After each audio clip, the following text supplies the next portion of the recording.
tuning into.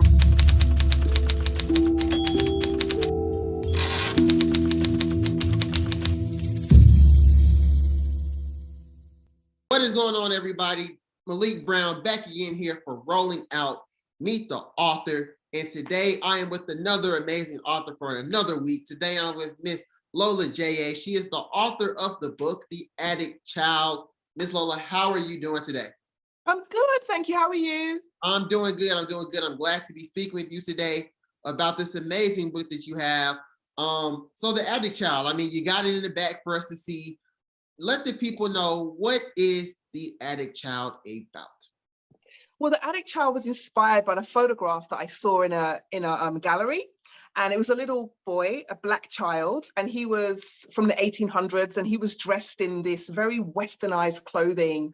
And there was something in his eyes that told me that I need to write this little boy's story. So I did a bit of research, and I realized that he lived in England for a very short while, and he died at 13. But my story is a reimagining of his life because he was taken away so young. So I'm getting to write what I think could have happened if he had been allowed to live. So it just started from a picture. It did.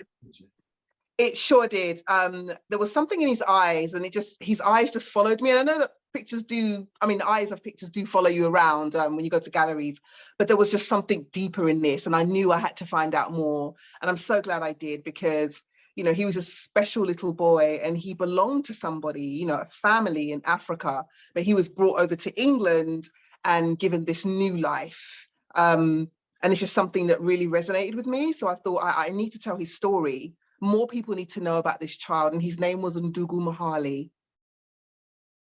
So I know a lot of people, or not a lot, well, some people say, you can tell a lot about a person, just, how they look or in their eyes.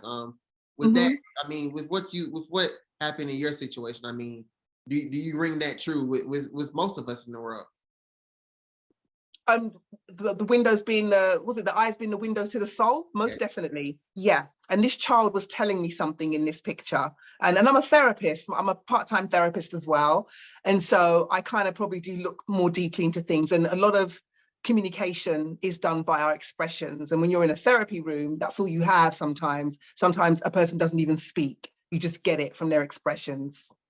What was the process like making this book? Of course, like you say, you had to do research and things like that. But what was the process for you of writing this book? It was a really crazy time. It was 2020.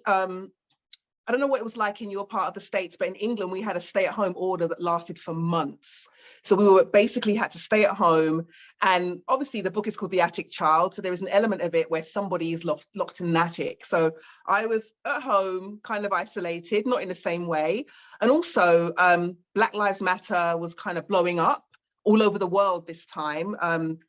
People were realizing that racism actually existed, which was great. Thanks. So I saw footage of statues being, pulled down of explorers. And here I was writing about an explorer. I mean, I wasn't writing about him. I'm writing about the child, but he was brought over by an explorer. So it was almost like life was imitating art, which was really strange, because I've written books before, but life was never imitating art at the same time. It was a strange time for all of us, and for mostly for Black people, and being re-triggered by the events in the news. So then I was then being re-triggered by what I was writing, because it was mirroring it. So it was a really unique time writing this book, like no other.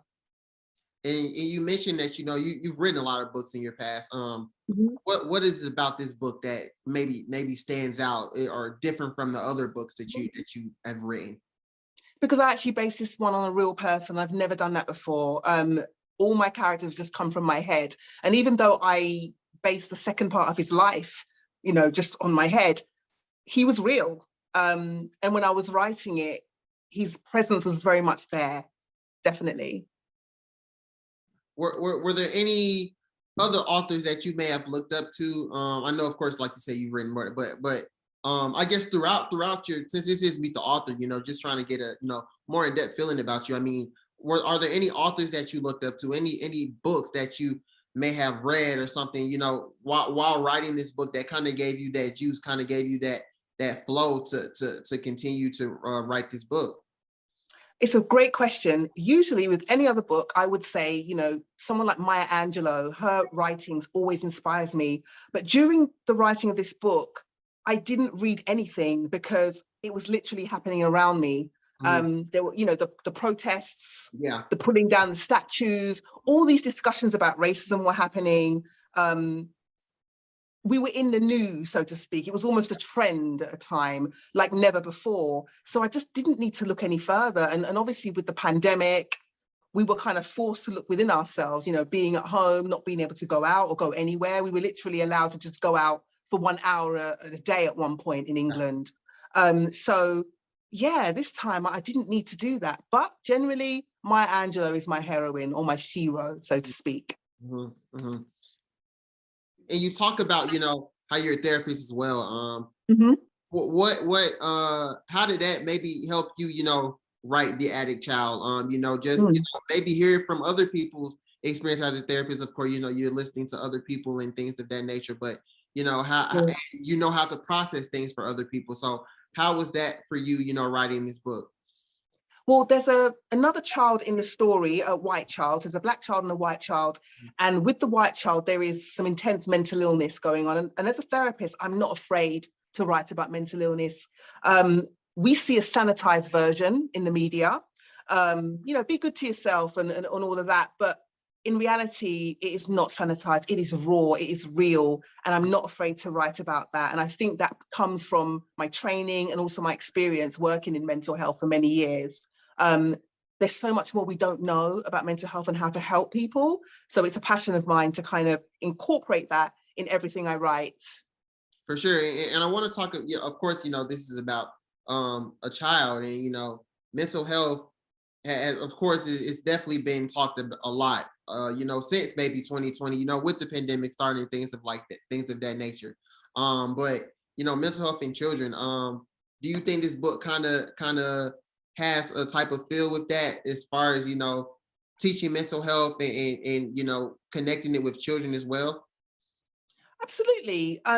Anyone can suffer from mental illness. I mean, one of the children is quite privileged and the other one is not. And it kind of shows that no matter where you're from, it can hit you and it can hit you hard. But also the responsibility that we have as a wider society, especially with children, if you're a school teacher, noticing certain signs in children. So it's all there in that sense. And it doesn't always make for happy reading, but I promise you, at the end of the book, you will feel elated. That's what I've been told anyway. That's what I've been told. How do you feel after, you know, you read? I'm pretty sure you've read it a few times, but I mean, you wrote it, but how do you feel, you know, after you know, may read it? I felt hopeful. And I'm so glad that readers that have been writing to me have said the same thing, because you know, I'm not here to write trauma porn. And that is definitely not what it is. And as Black people, we are so much more than trauma. And so whilst I wanted to show this child's true story, and I owed it to him to show the true story of him, I also wanted to show Black joy in this book. And I think that does come about. I also wanted to show Black love. There is a lot of that in it as well. So I make sure that I do incorporate all those elements in the book as well, because we're just so much more than trauma. Definitely. I want to talk about the book cover. Book cover, I mean, it's beautiful. But of course, you know, you see the child and you see the I know it's not called a necklace though. What is it called? Something specific around his neck? Oh, you're thinking of Black Panther, aren't you? I'm gonna be honest, I was. Yes, and that's a compliment anyway. During the research of this, I wanted to find a specific tribe, because in the book, and I don't want to give too much away, part of his torment is not knowing what country he's from, and when he finds out what country he's from, what tribe he's from. And so that is specific to a certain tribe. Again, I don't want to give too much away because it's part of the mystery of it. But that necklace is pivotal to finding out where he's from, and it leads to so many different you know, avenues to finding out who he is. So yeah, it's a bone claw necklace from a particular section of the Congo. Yeah. Definitely. That's all I'm going to say. But yeah, it's a beautiful necklace, and I saw it for real. Well, um on a website. I haven't seen it. I held it in my hands. It's very, very valuable, very old. But like, that's our traditions, old and very valuable. Right. Definitely, definitely, definitely. I want to ask you about your creative process. Of course, you said that it started with Addict Child. It started with just a picture. And you kind of went from there. Is that kind of how your creative process is? You see something and it's like you can just build a whole story off of it. How do you describe your creative process? It's good you're asking me this today, because I'm going to base my answer on the book that I'm writing now, because The Attic Child was so weird the way that happened. So with the book I'm writing now, it's not based on a real person. So what happens is, in my head, I've got all this information and I just almost free associate, just put it down on paper. It's not edited. It doesn't look great. And a lot of it is not going to be making the final cut, but I got to get it all down. So that's my first draft. After that, I look at it again. I scream at how horrible it is, and then I set about tidying it up and making it, the way it's supposed to be. Then I'll leave it. I'll go and have a life again, because when I'm in that zone, I'm in a nutty professor zone, and that's where I'm in now. So what I do, I go away, have a life, come back, look at it with fresh eyes, then go over it all over again, and then I'll send it to my agent and editor to see what they say. But by then, I'm pretty okay with it. By the third draft, I'm good. Yeah, love that, love that. I want to ask you for The Attic Child, the perfect setting to read this book, whether it's a bookstore or if it's on vacation or if it's in your house, car, where would you kind of paint the perfect setting for somebody to be reading this book? Anywhere where you can give it its full attention. You mentioned car. I'm assuming you mean audio, right? Because I'm just thinking that's not really safe. No, I was just saying, like, maybe somebody likes to read in the car, or like not while they're driving. In the speaker, somewhere. Yeah. The audio. Yeah, I would just say anywhere where you can just listen properly, because I know that sometimes, especially when we listen to audio, we do it while we're doing stuff, which is fine. But there are just little details, like the necklace, what you brought up. There's just little things, intricate details that are really important to the story. But as I said, there are sad moments in it, but there are also happy moments. So wherever and whenever, really. But it's a thick read. It's a big one. It's a big boy. Yeah. Oh, go ahead. No, I'm just saying it's a very thick book, so it's going to take a while. So I want to ask you, what was your favorite part about writing this book? The favorite part for me was the bit, and I guess I don't want to give too much away, but the bit when I'm writing about relationships between Black people, the softness of that. I think that we're not afforded that sometimes when it comes to even being a Black woman, and being soft. So the softness of a relationship, I really enjoyed writing that. Yeah, because I like to write what I want to read. Right.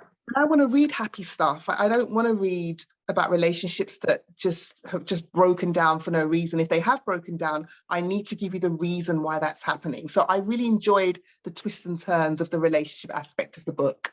Definitely. The best. Love that. Well, Miss Lola, I want to thank you for coming on, speaking with us about The Attic Child and your creative process and everything surrounding this book. Before we go, let the people know where they can find the book, also where they can find you on social media, if you have social media, anywhere they can find your website. And yeah, this is your time to plug yourself.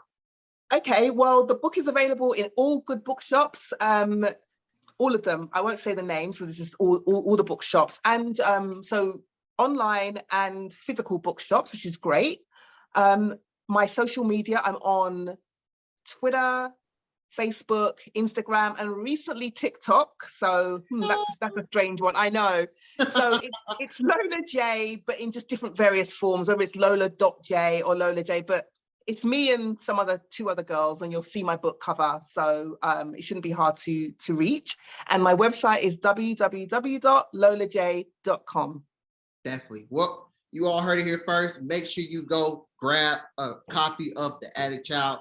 Miss Lola, I want to thank you again for coming on and speak with us about the book.